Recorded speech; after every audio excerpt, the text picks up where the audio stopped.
Welcome back dear students, welcome to Rice Smart Bangla. আশা করি তোমরা সবাই আমাকে চেনো। আমি রাইসমার্ট বাংলা প্ল্যাটফর্মে রেগুলার বেসিসেই তোমাদের সাথে ক্লাসে আসি এবং বায়োলজি এবং এনভায়রনমেন্টাল সায়েন্সের ম্যাডাম আমি Puja madam, senior faculty of Rice Education. তো আজকে একটু অন্যরকমভাবে অন্যরকম স্টাইলে একটু আমরা ক্লাসটা করব।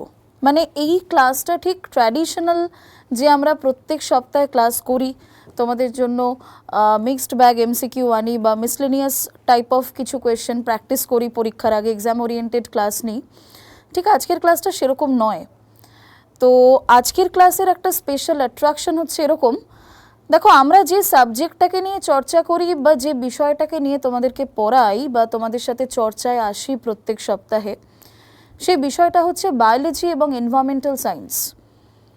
তো বায়োলজি এবং এনভায়রনমেন্টাল সায়েন্সের রেলেভেন্স বা ইম্পর্টেন্স কতটা ইন কম্পিটিটিভ এক্সাম, এই বিষয়টা নিয়ে কিন্তু খুব একটা আলোকপাত করার সুযোগ হয় না। কারণ প্রত্যেক সপ্তাহতেই আমরা বেশ কিছু টপিক ওরিয়েন্টেড বা চ্যাপ্টার স্পেসিফিক ক্লাস করি এবং সেই চ্যাপ্টার স্পেসিফিক ক্লাসের এগেনস্টে বেশ কিছু এক্সাম ওরিয়েন্টেড এমসিকিউ প্র্যাকটিস করি। এইটুকু কনসেপ্টের মধ্যেই কিন্তু আমাদের ক্লাসটা সীমাবদ্ধ থাকে। তো আজকের ক্লাসটা তোমাদের জন্য আশা করি খুব অ্যাট্রাকটিভ হতে চলেছে। আর এই ধরনের ক্লাস তোমরা হয়তো ইউটিউব প্ল্যাটফর্মে এর আগে কখনো করোনি, বা রাইসমার্ট প্ল্যাটফর্মেও কিন্তু এই ধরনের ক্লাস এই প্রথম, যেখানে আমি তোমাদের হাউ টু ট্যাকল বায়োলজি বা how to approach environmental science, এই দুটো সাবজেক্ট কতটা impactful not only for WBCS but other state PCS exams বা আমাদের যে ওয়েস্ট বেঙ্গল PSC কন্ডাক্টেড যে অন্য পরীক্ষাগুলো রয়েছে বা যেগুলো GS বেসড এক্সাম, সেটা সেন্ট্রাল গভর্নমেন্টের বিভিন্ন পরীক্ষাও হতে পারে। যে পরীক্ষাতে সায়েন্স আসে সেই পরীক্ষাতে আমরা কিভাবে বায়োলজিক্যাল সায়েন্সকে দেখব বা বায়োলজিক্যাল সায়েন্সের যে কোয়েশ্চেনগুলো রয়েছে সেই কোয়েশ্চেনগুলোকে আমরা কিভাবে ট্যাকেল করব, সেই ডিফিকাল্টিগুলোকে কিভাবে কমব্যাট করব, সেটাই কিন্তু আজকের ক্লাসে তোমাদের একটু বুঝিয়ে দেওয়ার উদ্দেশ্য আমার। তো আমাকে প্রত্যেকেই তোমরা চেনো এবং প্রত্যেকেই সেই গতানুগতিক একটা ক্লাসের ফ্লেভার পাবে এটাই হয়তো মনে করেছিলে, যে ক্লাসটার স্পেশালিটি কী বা এই ক্লাসটায় আমরা আলাদা করে কি শিখব। এই ক্লাসটায় আমরা একটু স্ট্র্যাটেজি নিয়ে ডিসকাস করব। কারণ আমরা সোকল্ড যে পপুলার সাবজেক্টগুলো রয়েছে, অর্থাৎ যেগুলো নিয়ে আমরা খুব বেশি রকম ফোকাস করি, definitely they are important. Maths, reasoning বা যেটাকে আমরা বলি জেনারেল ইন্টেলিজেন্স বা ইংলিশ, এগুলো ডেফিনেটলি পিলার। এবং দেখা যায় মোস্টলি, সকলের ক্ষেত্রে একেবারেই বলবো না, মোস্ট অফ দ্য স্টুডেন্টসের যে টেন্ডেন্সি এখনকার দিনে দেখা যায় সেটা হচ্ছে ignoring the general studies part, which is very much important in today's scenario.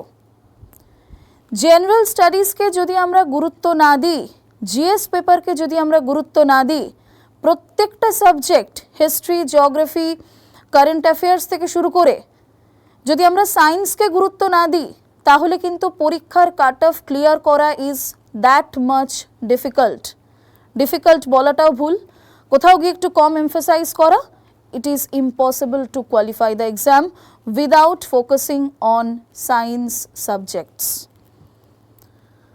Okay, so currently আমরা দেখতে পাই যে খুব গথিক একটা আইডিয়া রয়েছে আমাদের, যে বায়োলজিক্যাল সায়েন্সের বেশ কিছু সিলেক্টিভ টপিক বা বেশ কিছু সিলেক্টিভ চ্যাপ্টার রয়েছে সোকল্ড, আমরা র্যান্ডম চ্যানেলগুলো ফলো করি বা র্যান্ডম কিছু বই থেকে কয়েকটা MCQ প্র্যাকটিস করে চলে যাই এবং আলটিমেটলি পরীক্ষার কোয়েশ্চেনের যে স্ট্যান্ডার্ড, সেই স্ট্যান্ডার্ডের সাথে নিজের প্রিপারেশনটাকে ওভারল্যাপ করাতে পারি না। এটা কিন্তু পরীক্ষার কোনো ডিফিকাল্টি নয় বা পরীক্ষাটার কিন্তু স্ট্যান্ডার্ডের ফেলিয়ার নয়, এটা আমার ফেলিয়ার। কারণ I don't have any strategy, I don't have any planning, I don't know how to approach the subject. তো প্রথমেই একটা কথা বলি যে আমাদের বায়োলজি এবং এনভায়রনমেন্টাল সায়েন্স এই দুটো সাবজেক্ট কিন্তু ইন্টারকানেক্টেড। অর্থাৎ মোস্ট অফ দ্য এক্সামসে আমরা দেখি, যদি আমি স্টাফ সিলেকশন কন্ডাক্টেড এক্সাম দেখি, সেখানে তোমরা দেখতে পাবে CGL, CHSL, MTS বা আরআরবি কন্ডাক্টেড যে এক্সামসগুলো রয়েছে, আরআরবি, এনটিপিসি, গ্রুপ ডি, এই ধরনের যে পরীক্ষাগুলো রয়েছে, except banking sector and insurance sector, যেগুলোয় খুব একটা জিএসের আমরা ইম্পর্টেন্স পাই না। কনসিডারিং দ্যাট, যদি আমরা সেন্ট্রাল গভর্নমেন্টের পরীক্ষা দেখি এবং স্টেট গভর্নমেন্টের পরীক্ষার যদি আমরা কোয়েশ্চেন প্যাটার্ন দেখি, there is a significant gap.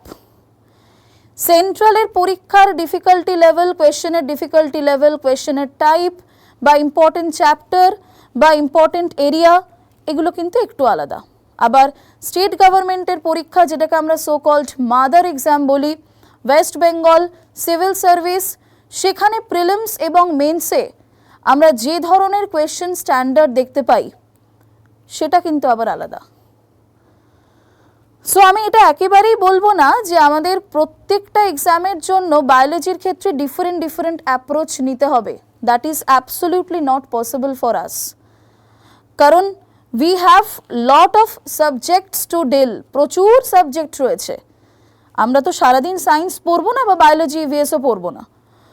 তো কম সময়ের মধ্যে মিনিমাম এফোর্ট দিয়ে ম্যাক্সিমাম প্রোডাক্টিভিটি কিভাবে আমরা ডিরাইভ করতে পারি, that should be our focus. Okay, so biological science, এখান থেকে আমরা কোন কোন টপিকগুলো পড়তে পারি, কোন কোন টপিকগুলো পড়লে আমাদের প্রিলিমস এবং মেন্স দুটো পরীক্ষার যে নিড বা দুটো পরীক্ষার যে ডিমান্ড সেটা ফুলফিলড হবে। We have to chalk out the plan. Biotechnology is very important chapter for prelims and men's. অত্যন্ত ভুল ধারণা যে এই কোয়েশ্চেনটা এই চ্যাপ্টার থেকে মেন্সে আসে, প্রিলিমসে আসে না, এরকম কোনো কনসেপ্ট কিন্তু নেই। যেটাই প্রিলিমসে আসবে সেটাই মেন্সের জন্য ইম্পর্টেন্ট। আবার যেটা মেন্সে এসছে প্রিভিয়াস ইয়ারে আমরা দেখতে পেয়েছি, সেটাই আবার নেক্সট ইয়ারে প্রিলিমসেও আসতে পারে।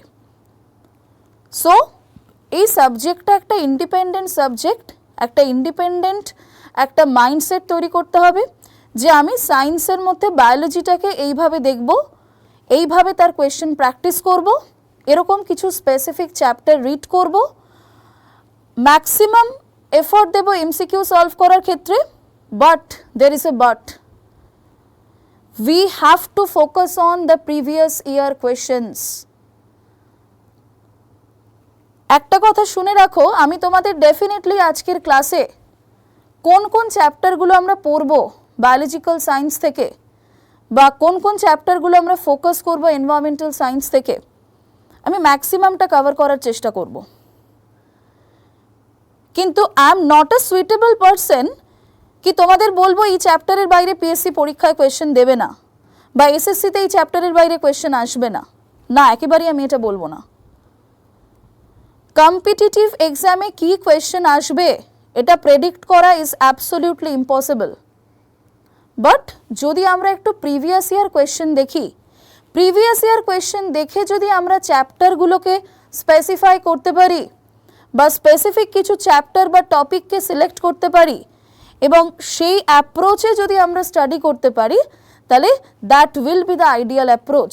এই প্রসেসটাকে বলা হয় রিভার্স ইঞ্জিনিয়ারিং, যেখানে আমরা প্রিভিয়াস ইয়ার কোয়েশ্চেন দেখে তবে প্রিপারেশন স্টার্ট করি। যেটা আমরা ছোটোবেলাকার যে সো কল্ড যে আমরা একাডেমিক পড়াশুনো করেছি, এখানে কিন্তু এই কনসেপ্টটা ছিল না। বাট কম্পিটিটিভ এক্সামে কিন্তু এই আইডিয়াটা ভীষণ রকম একটা রেলিভেন্ট বা খুব র্যাশনাল একটা আইডিয়া। সায়েন্টিফিক মাইন্ডসেট আমাদের তৈরি করতে হবে, যেখান থেকে আমরা বুঝবো these are the important chapters we have to focus on. ঠিক? সো দেখো, আমি একটু স্লাইড থেকে তোমাদেরকে ডিকোড করার চেষ্টা করি। একটা সাবজেক্ট ব্রিফিং করলাম আমি, যে এই সাবজেক্টের কী কী ইম্পর্টেন্স রয়েছে বা এই সাবজেক্টের কিছু স্পেসিফিক সেট অফ ক্যারেক্টারিস্টিক্স রয়েছে। অ্যাজ পার মাই ওপিনিয়ন, বায়োলজিকে আমরা যে অ্যাপ্রোচে দেখব, এনভায়রনমেন্টাল সায়েন্সকে সেই অ্যাপ্রোচে দেখব না। এনভায়রনমেন্টাল সায়েন্সের একটা নেচার হচ্ছে, যেহেতু আমরা দুটো সাবজেক্টকে নিয়ে কথা বলছি, এনভায়রনমেন্টাল সায়েন্সের একটা নেচার হচ্ছে যে এটা দুটো ডাইমেনশন বা দুটো আসপেক্ট আছে। দুটো আসপেক্ট কি? একটা হচ্ছে স্ট্যাটিক আসপেক্ট, একটা হচ্ছে dynamic aspect. So what is ecology, what is biodiversity, what is pollution, or what are the reasons of climate change? These all are the static aspect.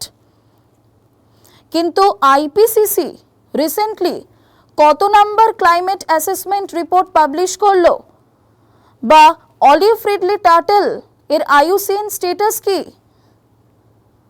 অথবা গ্রিন হাইড্রোজেন কি, what is renewable resources of energy, কোন স্টেটটা sustainable development goal কে maximum serve করতে পারলো, এগুলো কিন্তু current affairs part.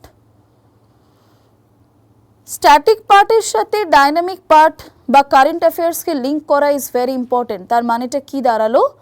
তার মানেটা দাঁড়ালো যে বায়োলজিক্যাল সায়েন্স এটার একটা পার্টিকুলার, এটার একটা ইম্পর্টেন্স রয়েছে, যেখানে কিছু স্পেসিফিক সেট অফ চ্যাপ্টার আমরা করলাম।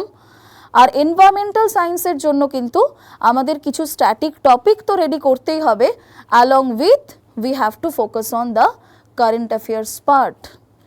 কটা বায়োস্ফিয়ার রিজার্ভ রয়েছে, কোনো নতুন হটস্পট কি অ্যাড হলো, ওয়েটল্যান্ডসের সংখ্যা কত, বা আইইউসিএন কি রেড লিস্টে কোনো নতুন অ্যানিমালকে ইনকর্পোরেট করলো। This is the current affairs section of environmental science. This is very important. UPSC পরীক্ষা যদি তোমরা কখনো দাও, দেখবে ম্যাক্সিমাম কোয়েশ্চেনই কিন্তু একটু কারেন্ট অ্যাফেয়ার্স ওরিয়েন্টেড কোয়েশ্চেন হয়। কিন্তু কারেন্ট অ্যাফেয়ার্স ওরিয়েন্টেড কোয়েশ্চেন হলেও সেটার যে ব্যাকগ্রাউন্ড, সেই ব্যাকগ্রাউন্ডটাকে যদি আমরা পোস্টমর্টেম করি, দেখব ওটা কোনো না কোনোভাবে কোনো স্ট্যাটিক টপিকের সাথে linked. That is the beauty of linking the static and dynamic aspect of environmental science. আশা করি বোঝাতে পারলাম। তো একটু ক্লিয়ার করি তোমাদের, দেখো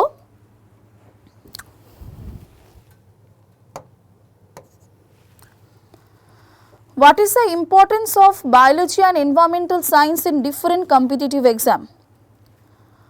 What mostly matters? প্রথম বলছে high scoring topics.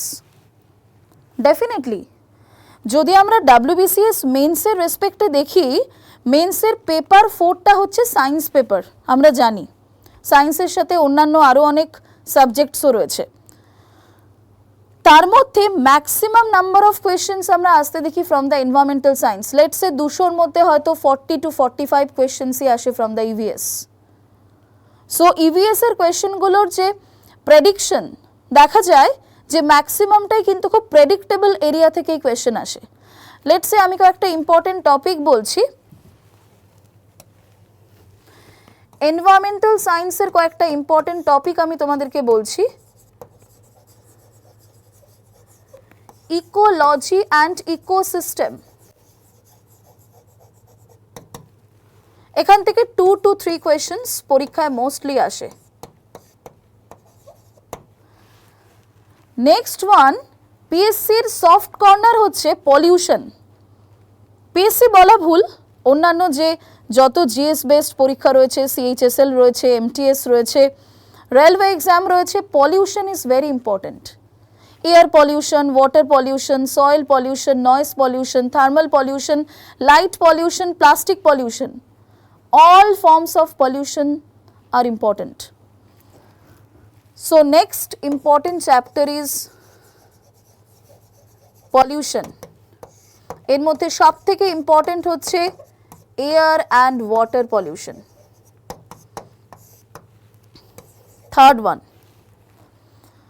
Third one is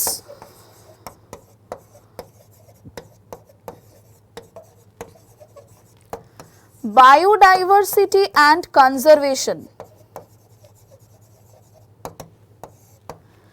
জীব বৈচিত্র্য এবং তার সংরক্ষণ, এটা কিন্তু আমাদের কামিং প্রিলিমসের জন্য খুব ইম্পর্টেন্ট। বিশেষ করে এই কনজারভেশন পার্টটা, এই বায়োডাইভার্সিটি পার্টটা একটা static part. What is biodiversity, biodiversity কাকে বলে, বায়োডাইভার্সিটি ডে সেলিব্রেট করা হয় কবে, বা বায়োডাইভার্সিটি রিলেটেড যদি কোনো কনভেনশন হয়ে থাকে সেটা আমাদেরকে জানতে হয়, বা who first propose the term biodiversity, Walter G Rosen, গতবার প্রিলিমসের কোয়েশ্চেন ছিল এটা। So this is the static area. আর ডাইনামিক অ্যাসপেক্ট যদি আমরা দেখি তাহলে দেখব কনজারভেশনের মধ্যে রয়েছে in situ and ex situ conservation. In situ and ex situ conservation, সেখানে ইনসিটু কনজারভেশনের মধ্যে most important is biosphere reserve. Recently কতগুলো বায়োস্ফিয়ার রিজার্ভ রয়েছে, বা এটাও জিজ্ঞেস করে বায়োস্ফিয়ার রিজার্ভের সাথে খুব রিলেটেড একটা ইন্টারন্যাশনাল অর্গানাইজেশন হচ্ছে UNESCO. What is the full form of UNESCO? What is map programme? In which year MAP program was launched? In which what is the goal of MAP program? এই যে এতগুলো aspect একটা topic থেকে cover করা হলো, this is very important. মানে যেটা পড়বো সেটা সম্পূর্ণটাই পড়বো, কোনটা কোন স্টেটে বিলং করে, কোন ন্যাশনাল পার্ক কোন স্টেটে রয়েছে, কটা হটস্পট রয়েছে আমাদের ইন্ডিয়াতে, সেই হটস্পটের মধ্যে কি কি এন্ডেমিক স্পিসিস রয়েছে, বায়োডাইভার্সিটি হটস্পটের আইডিয়াটা কোন সায়েন্টিস্ট দেন, এইগুলো কিন্তু খুব ইম্পর্টেন্ট। আজকে ওয়ার্ল্ড এনভায়রনমেন্ট ডেতে আমরা ক্লাসটা করছি, সো এই প্রত্যেকটা ইম্পর্টেন্ট ডে যার একটা এনভায়রনমেন্টাল সিগনিফিকেন্স রয়েছে বা ইকোলজিক্যাল একটা ইম্পর্টেন্স রয়েছে, সেইগুলোর থিমটা কিন্তু পরীক্ষায় আসে। Very very important. এই বছরে 2026 5th June world environment day, এর থিমটা কি বা এই বছরে কি থিম সেট করা হয়েছে কারোর জানা থাকলে আমি সেটা শুনবো। This is very very important. তাহলে এখান থেকে একটা আমরা ইম্পর্টেন্ট ডেজ পড়তে হবে along with theme. থিমটা is very very important, theme থেকেই পরীক্ষায় কোয়েশ্চেন বেশি আসে। Okay, next important area is natural resources. Natural resources, as we are shifting towards renewable resources of energy, we are giving up the so called the traditional or exhaustible sources of energy like coal and petroleum. এগুলো ban করে we are moving towards renewable resources of energy. সেগুলো কি, সেগুলোকে আমরা কেন give up করছি, বা সেগুলোর মধ্যে কোনটা অনেক বেশি প্রচলিত বা কোনটা অনেক বেশি অ্যাক্টিভ বর্তমানে, সেইগুলো আমাদেরকে ভালো করে পড়তে হয়।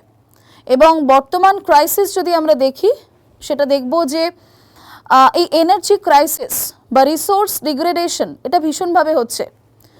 তো how to use resources, environmental resources in a very scientific manner or in a very productive manner, কি করে আমরা রিসোর্স ডিপ্লিশন না করে বা রিসোর্স ডিগ্রেডেশন না করে ম্যাক্সিমাম পসিবল ওয়েতে এটার থেকে বেনিফিট ট্রিগার করতে পারি বা গেইন করতে পারি, that is the purpose.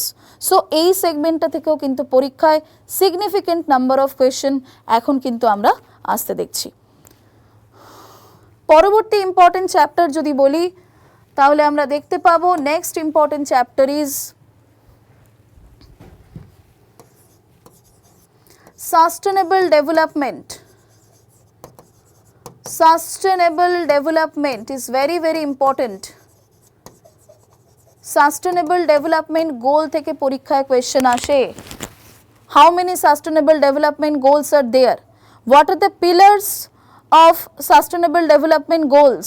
Sustainable development goal কোন তিনটে পিলারের উপর ভিত্তি করে তৈরি করা হয়েছে? Environment, society এবং economy. So এই পার্টটা is very important. এবং এখন WBCS পরীক্ষার মেইনসে বিশেষ করে আমি কেন মেইনস উল্লেখ করলাম, তার কারণ হচ্ছে WBCS মেইনসে এনভায়রনমেন্টাল সায়েন্সের পার্টটা মেনশন করা। কেন প্রিলিমসের জন্য মেনশন করলাম না, তার কারণ একটু আগেই তোমাদের বললাম না যে বায়োলজি এবং EVS এই দুটো ইন্টারকানেক্টেড। সো প্রিলিমসে তো বায়োলজির কথা বলা আছে, তাহলে এনভায়রনমেন্টাল সায়েন্সের কোয়েশ্চেন কি আসতে পারে না? ডেফিনেটলি পারে, ডেফিনেটলি পারে। 2019 অনওয়ার্ডস যদি আমরা দেখি, দেখব বায়োলজির সাথে EVS এর কোয়েশ্চেনও কিন্তু আসছে। যদি আমরা ব্যাপারটাকে গুরুত্ব না দিই, এখন অবধি যদি আমরা প্রিলিমস এবং মেন্সকে আলাদা পার্সপেক্টিভে ভাবতে শুরু করি, তাহলে we are living in a fool's paradise. তোমরা জানো যে সেন্ট্রালের একাধিক পরীক্ষাতে জিএস কিন্তু ভেরি ইম্পর্টেন্ট হয়ে গেছে, সেকশনাল কাট অফ থাকছে। এখন কিন্তু ম্যাথস, ইংলিশ, রিজনিং করে পরীক্ষা কোয়ালিফাই করা যাবে না, টেক মাই ওয়ার্ড, কোয়ালিফাই করা যাবে না। আমাদেরকে ফোকাস করতে হবে, আর ফোকাস করা মানে কিন্তু শুধুমাত্র history, polity, economics, current affairs নয়। সায়েন্সকে নেগলেক্ট করা যাবে না, সায়েন্সকে ব্যাকওয়ার্ড ক্লাসেসের মধ্যে ফেললে চলবে না। সায়েন্স ইজ ইম্পর্টেন্ট, এটাই তোমাকে কিন্তু ফাইনালি তোমাকে পরীক্ষাটা কোয়ালিফাই করতে হেল্প করে, যদি তোমার প্রপার স্ট্র্যাটেজি জানা থাকে। তো এটাই তোমাকে পরীক্ষায় হেল্প করবে কোয়ালিফাই করতে। দুটো কোয়েশ্চেনে যদি তুমি সায়েন্স থেকে অ্যাটেম্প্ট করতে পারো, সেটা কিন্তু বাকিদের থেকে তোমাকে এগিয়ে রাখবে। So we have to change the mindset. এই মাইন্ডসেটটা চেঞ্জ করার সময় এসছে যে সায়েন্স না পড়লেও আমি কোয়ালিফাই করব। স্পেশালি বায়োলজি মানেই important term, important idea, important প্রচুর জটিল জটিল সায়েন্টিফিক নেম রয়েছে, আমরা পারবো না। একদম ভুল আইডিয়া, এটা কিন্তু আমাদেরকে মাথা থেকে বার করতে হবে। আর লাস্ট ওয়ান হচ্ছে, মনে রাখবে, population ecology. Population ecology and pyramids very important, এখান থেকেও অনেক কোয়েশ্চেন আসছে। এছাড়াও বিভিন্ন রকমের ইন্টারন্যাশনাল অর্গানাইজেশন যেগুলো রয়েছে, ইন্টারন্যাশনাল অর্গানাইজেশন ভালো করে পড়বে, ঠিক আছে? বিভিন্ন রকমের important project, protocol, convention,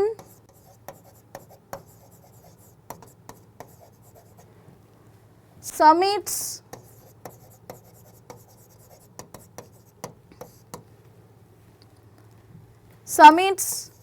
environmental movements,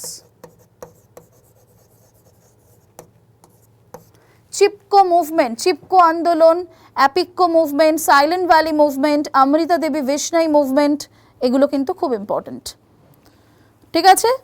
তাহলে important organization, international organization, important project, Project Tiger, Project Rhino, Project Elephant, বিভিন্ন protocol, Montreal protocol, Kyoto protocol, ঠিক আছে? ইম্পর্টেন্ট কনভেনশন, বেসেল কনভেনশন, ঠিক আছে? ইম্পর্টেন্ট কনভেনশন গুলো পড়তে হবে। বিভিন্ন ট্রিটি, ইম্পর্টেন্ট ট্রিটি পড়তে হবে। সামিটস, যদি কিছু সামিটস কারেন্ট অ্যাফেয়ার্সে চলে বা কিছু এনভায়রনমেন্ট ওরিয়েন্টেড সামিটস আমরা পড়ি, সেগুলো পড়তে হবে। এবং environmental movements are also important. So এটা একটা জাস্ট তোমাদের আমি একটা ভিউ দিলাম, দিস ইজ দ্য ওভারভিউ। এর ভেতরে প্রচুর সাবটপিক্স রয়েছে আরও, কিন্তু ফর দ্য টাইম বিং এই ক্লাসে আমরা এনভায়রনমেন্টাল সায়েন্সের যেটুকু বললাম, আমার মনে হয় যদি এই পার্টটাকে আমরা রেডি করতে পারি, তাহলে we could able to answer maximum number of questions. বাকি একটা দুটো কোয়েশ্চেন হয়তো আমার আয়ত্তে থাকবে না, বা ডেফিনেটলি সেগুলো আমার নলেজের বাইরে থাকবেই, সব সাবজেক্টেই সেটা হয়। সো আমার মনে হয় না সেটা নিয়ে খুব একটা আমাদের ভাবনা চিন্তা করার দরকার আছে, because we have to clear the cut off. So আমার মনে হয় যদি আমরা কম পড়ে সিলেক্টিভ কিছু চ্যাপ্টার পড়ে ম্যাক্সিমাম উত্তর করতে পারি, সেটাই আমাদের টার্গেট হওয়া উচিত। ওকে, আশা করি তোমাদের আমি এই পয়েন্টটা জাস্টিফাই করতে পারলাম যে হাই স্কোরিং টপিকস ডেফিনেটলি জানা এরিয়া থেকে কোয়েশ্চেন আসা মানে স্কোর করাটা is very easy. Previous year question analysis very very important, this is very very important. Previous year questions হচ্ছে আমাদের জন্য Bible. Previous year question analysis করো, যদি এটা WBCS হয় তাহলে 2014 থেকে শুরু করে যতগুলো পরীক্ষা হয়েছে টিল 2023 তার কোয়েশ্চেন সলভ করার চেষ্টা করো, দেখার চেষ্টা করো সেখান থেকে কি কি EVS এর কোয়েশ্চেন এসছে বা বায়োলজির কোয়েশ্চেন এসছে। তাহলেই বুঝতে পারবে এই টপিকগুলোকে আমি বেশি ফোকাস করব, আর এই টপিকগুলো না পড়লেও চলবে। প্র্যাকটিস স্মার্ট অ্যান্ড স্কোর মোর। তাহলে আমরা ডেসক্রিপটিভ তো পড়বই, তার সাথে নিজেকে ইভ্যালুয়েট করাটা খুব ইম্পর্টেন্ট। তাহলে আমরা প্রথমে সেকশনাল MCQ সলভ করতে পারি, like MCQ on biodiversity conservation, MCQ on water pollution, MCQ on atmospheric layers, MCQ on environmental factors, MCQ on ecological succession, MCQ on population pyramids, করার পরে আমরা ওভারঅল মক টেস্টের মাধ্যমে নিজেকে জাজ করিয়ে নিতে পারি। Exam oriented preparation strategy is very important, this truly matters. এবং এখানে কিন্তু একটা ইনস্টিটিউশন, রাইসের মতো একটা ইনস্টিটিউশন খুব ইম্পর্টেন্ট রোল প্লে করে। কারণ রাইসের যে কোয়েশ্চেন সেট সেটা এতটাই রিসার্চ ওরিয়েন্টেড হয়, বা আমরা এতটাই রিসার্চ ওয়ার্ক করে কোয়েশ্চেন সেট করি, এবং এখনকার যে কোয়েশ্চেন প্যাটার্ন, পরীক্ষাগুলোর যে প্যাটার্ন, পরীক্ষার প্যাটার্ন কিন্তু খুব ডাইনামিক, কারণ প্যাটার্ন প্রত্যেক বছরই চেঞ্জ হচ্ছে। তাহলে সেই চেঞ্জের সাথে কিভাবে নিজেকে মানিয়ে নেওয়া পসিবল, কিভাবে আমরা অ্যাডাপ্টেশন করতে পারি, বা কোয়েশ্চেনগুলোকে কিভাবে আপগ্রেড করা যায় according to the standard of the question, সেটা কিন্তু রাইসের কোয়েশ্চেন সেট যারা প্র্যাকটিস করেছে, যারা রাইস মার্টের সাথে দীর্ঘদিন ধরে যুক্ত, বহু লক্ষ লক্ষ ছেলেমেয়ে যারা সাকসেস পেয়েছে, রাইসে ক্লাস করেছে অফলাইনে, তাদের ক্লাস নিতে গিয়ে কিন্তু আমরা এটুকুই শুধু বলে দিই যে practice more and more, there is no limit of practice. শুধু প্র্যাকটিস করতে হবে, প্র্যাকটিস করবে, ভুল করবে, আবার প্র্যাকটিস করবে, ঠিক আছে? Practice practice and practice. আর তোমাদের আরেকটা কথা বলার, সেটা হচ্ছে এটাই overall idea of environmental science.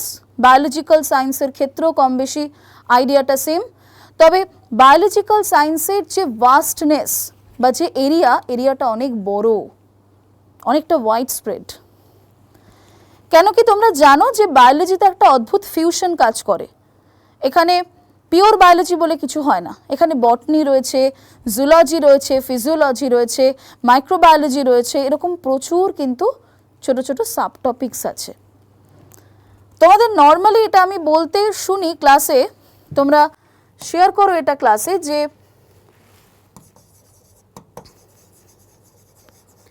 বায়োলজিতে আমাদের কোর বটানির যে চ্যাপ্টার অর্থাৎ প্লান্ট মরফোলজি এবং প্লান্ট কিংডম, ম্যাম এই দুটো টপিক একটু কঠিন, মনে থাকে না। কেন মনে থাকে না? কারণ এখানে কনসেপ্টের পরিমাণ কম, এখানে ফ্যাক্ট বা ইনফরমেশন বেশি। আবার তোমরা বলবে যে ম্যাম বটানির মতোই জুলজিতেও আমাদের ওই অ্যানিমাল ক্লাসিফিকেশনটা না খুব গুলিয়ে যায়।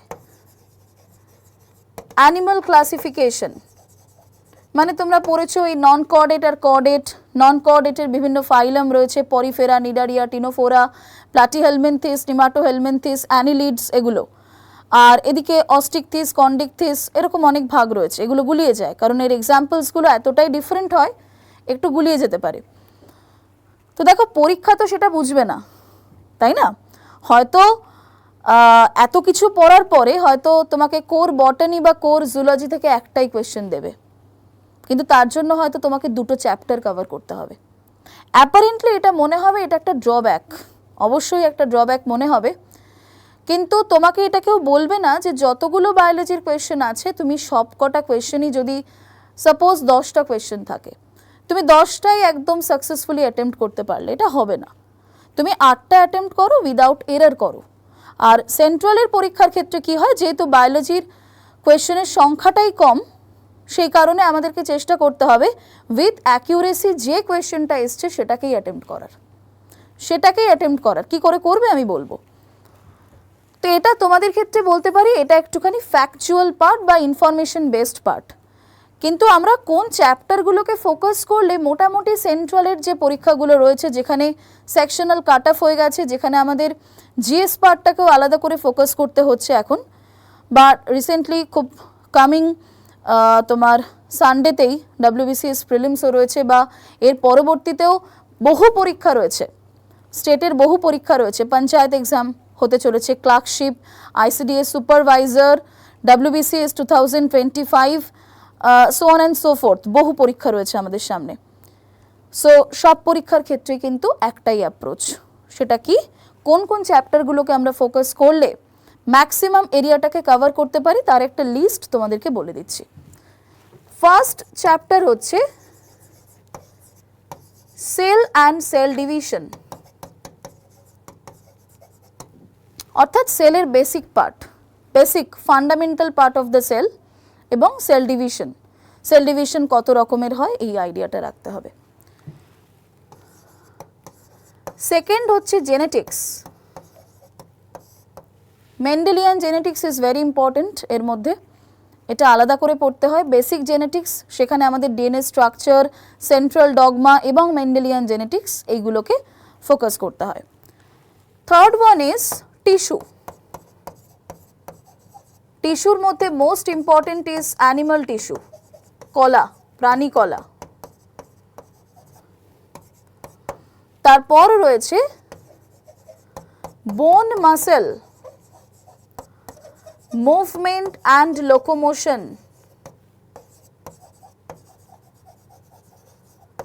বিভিন্ন বোন এবং মাসেলের নাম, বিভিন্ন বোন জয়েন্টের নাম, সাইনোভিয়াল বোন জয়েন্ট কি কি রয়েছে, কোথায় কোনটা প্রেজেন্ট থাকে, এগুলো ইম্পর্টেন্ট।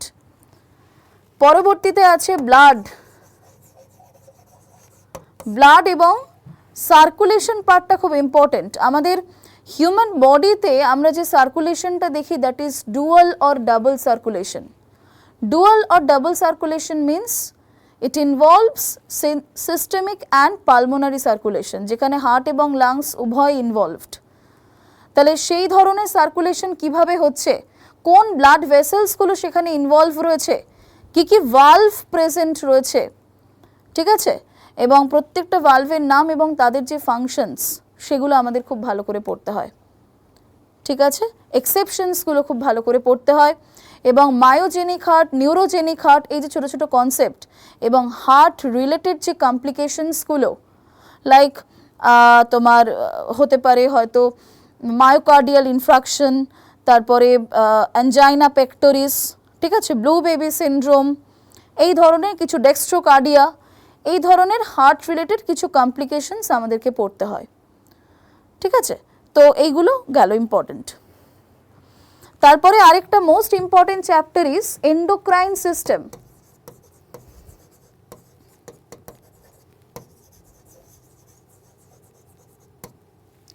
এন্ডোক্রাইন সিস্টেমের মধ্যে প্লান্ট অ্যান্ড অ্যানিমাল হরমোন রয়েছে। Plant hormone and animal hormone, animal hormone পার্টটা is very very important. Reproduction পড়বে খুব ভালো করে। রিপ্রোডাকশনের মধ্যে যেটা most important that is sexual reproduction. Sexual reproduction, okay. Next is different disease, বিভিন্ন রোগ, bacterial disease, viral disease, fungal disease, কোন প্যাথোজেন কোন ডিজিজ কজ করতে হেল্প করে, কোন ডিজিজ করে ইভেন তারা, এবং ব্যাকটেরিয়া বা সেটা ছত্রাক হলে how they are important in human welfare, ঠিক আছে, মানব কল্যাণেও তারা কিভাবে সহায়তা করতে পারে সেই জায়গাটাও আমাদের পড়তে হয়। Different type of diagnostic test, এই ডিজিজটাকে আইডেন্টিফাই করার জন্য আমরা কোন টেস্ট পারফর্ম করি। ডিফারেন্ট টাইপ অফ ভ্যাকসিনস, এগুলো কিন্তু পরীক্ষায় আসে, ইম্পর্টেন্ট, ওকে। এক্সক্রিশন বলে একটা চ্যাপ্টার হয়, খুব ইম্পর্টেন্ট। এক্সক্রিশন খুবই ইম্পর্টেন্ট। আমাদের nervous system and sense organ খুব ইম্পর্টেন্ট, তার মধ্যে আইয়ের স্ট্রাকচারটা খুব পরীক্ষায় আসে। আই রিলেটেড কমপ্লিকেশনগুলোকে ওভারকাম করার জন্য আমরা কি ধরনের লেন্স ব্যবহার করি, এগুলো, ওকে। এবং ট্যাক্সোনমি, বিন্যাসবিধি, adaptation and evolution,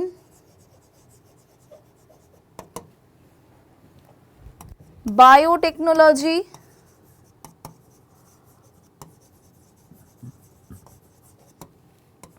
bio instrumentation,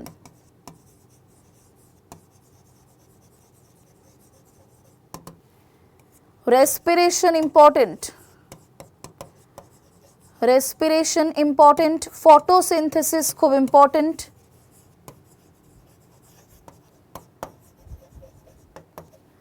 Nutrition and digestive system is very important. Nutrition and digestive system.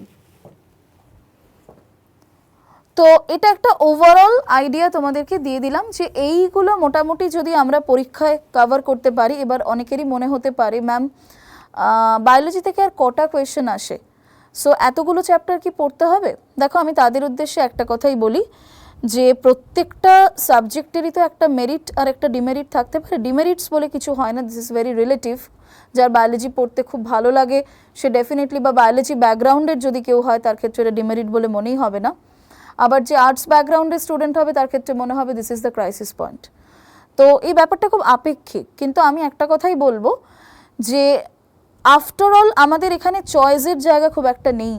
আমাদের যদি পরীক্ষাটা কোয়ালিফাই করতে হয় তাহলে we have to focus every topics in a equal manner.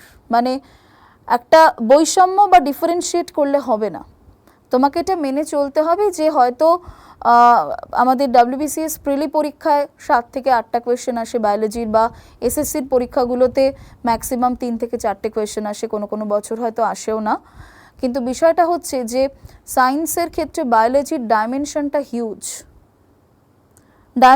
Huge, সেই কারণে পুরোটাই আমাদেরকে 360 ডিগ্রি কভার করতে হবে, তবেই কিন্তু এখান থেকে যা কোয়েশ্চেন আমরা পাবো সেটা অ্যাটেম্প্ট করা পসিবল হবে সাকসেসফুলি। তো খুব পজিটিভ মাইন্ডসেটে যদি কোনো সাবজেক্টকে পড়ো, আমার মনে হয় না যে সেক্ষেত্রে তোমাদের খুব একটা নিজেকে ওভারবার্ডেন বলে ফিল হবে। আফটার অল তোমার মাইন্ডসেট, তুমি কি স্ট্র্যাটেজি নিচ্ছ এবং তোমার টার্গেট, তোমার PYQ অ্যানালাইসিস করার ক্রিটিক্যাল বেন্ট অফ মাইন্ড, এবং সর্বোপরি মক টেস্ট দিয়ে নিজেকে ঝালিয়ে নেওয়ার সেই এফিসিয়েন্সি, এটাই কিন্তু এটার কালেকটিভ যে আউটকাম সেটাই তোমাকে পরীক্ষায় সাকসেস পাইয়ে দেবে। তো এটাই একটা ওভারঅল আজকে আমাদের ক্লাসের বিষয়বস্তু ছিল। তোমাদের সাথে নতুন একটা ক্লাস, নতুন রকমের কিছু বিষয়, নতুন রকমের কিছু ধারণা নিয়ে আজকে এসেছিলাম। আশা করি কিছুটা হলেও বোঝাতে পেরেছি, সবটা হয়তো পারিনি, তো সেটা তোমরাই বলবে ডেফিনেটলি যে কোন জায়গাটাতে আমার গ্যাপ ছিল। I will work on that. কিন্তু অ্যাটলিস্ট কিছুটা, মানে যারা নিউ কামার বা বিগিনার রয়েছে তারা অন্তত এই ক্লাসটা করে একটা বেসিক আইডিয়া পাবে যে হাউ টু অ্যাপ্রোচ বায়োলজি এবং environmental science in competitive exam. তো দ্যাটস ইট ফর টুডে। আজকে এটুকুই থাকলো। আবার কোনো একটা দিন হয়তো তোমাদের সাথে এরকমই একটু অন্যরকমভাবে অন্যরকম কিছু বিষয় নিয়ে হাজির হয়ে যাব। এবং সামনে বহু পরীক্ষা রয়েছে, ভালো করে পড়াশুনো করো। তোমাদের সাথে সবসময় রাইস স্মার্ট রয়েছে, আমরাও রয়েছি। আশা করি আগামী দিনেও এরকম অ্যাট্রাকটিভ এবং ইম্পর্টেন্ট ক্লাস তোমাদের সামনে নিয়ে আসতে পারবো, যেগুলো তোমাদের জন্য ফ্রুটফুল হবে। Thank you so much.